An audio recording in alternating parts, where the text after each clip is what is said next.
Kasika ireo vaovao mafampana ny politika sy ny lafiny fandriampahalemana resaka mandrindina ny fahasalamana kosa isika manomboka eto. Tamin'ity androany ity teny amin'ny motel Anosy Chiteny ary dia ny fampitoana tao ireo mpitsabo avy ety amin'ny faritry ny ranomasina Indiana izany ny fampizara traikefa izy ireo hetsika izay tafiditra indrindra ao amin'ny ilay hetsika manokana nomena ny anarana hoe journée francophone de la médecine d'urgence izany ho an'izay faritra ranomasina Indiana izay.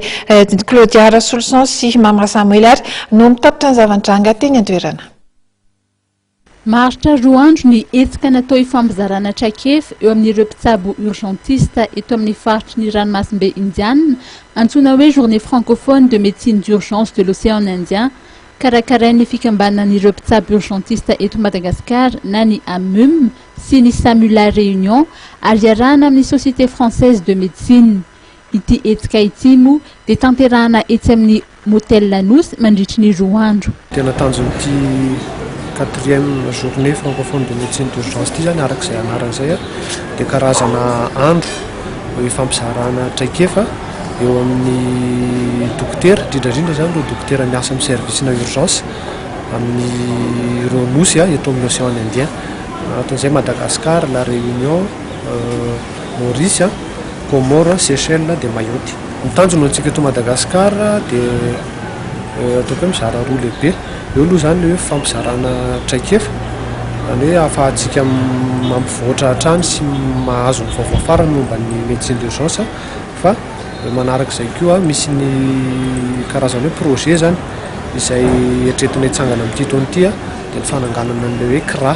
Le CRA io zany ohatrany hoe dikany centre de réception et de régulation des appels izay toerana ray zany ahafahan'ny avany marary na ny marary miantso raha manana olana momba fahasalamana izy dia miantso ao zany izy dia ao amin'ilay centre io manoro azy hoe ary ianao no tokony andehana hoe manome torohevitra azy momba fahasalamana zany io centre io. Ny tanjona ao aoriana dia ny anangana ny SAMU. Ny SAMU zany karazana hoe projet eto amintsika dingana voalohany ananganana an'ilay SAMU ilay fananganana an'ilay CRA. Le SAMU tsy na ny tena marina dia ilana infrastructure, ilana fitaovana karazana hoe ambulance na ny dokotera hiasa anaty ambulance, ny infirmière mety hiasa anaty ambulance izay mbola tsy ananantsika amin'izao fa ny atao hoe dingana voalohany zany dia ilay fananganana CRA aloha dia rehefa avy eo mandeha miandarana zany fananganana an'ilay SAMU. Raha ny androany dia maro ireo lohahevitra ny velabelarana raha tsy lazafa-tsy ny resaka ECG, ny embolie pulmonaire, ny intoxication médicamenteuse sy ny hafa koa. Mbola maro moa ireo lohahevitra ho voaboasana rapitso ary izy ihany koa ny fivoriana andinihana ny pitsopitsony mikasika ny tetikasa izay ho tanterahana.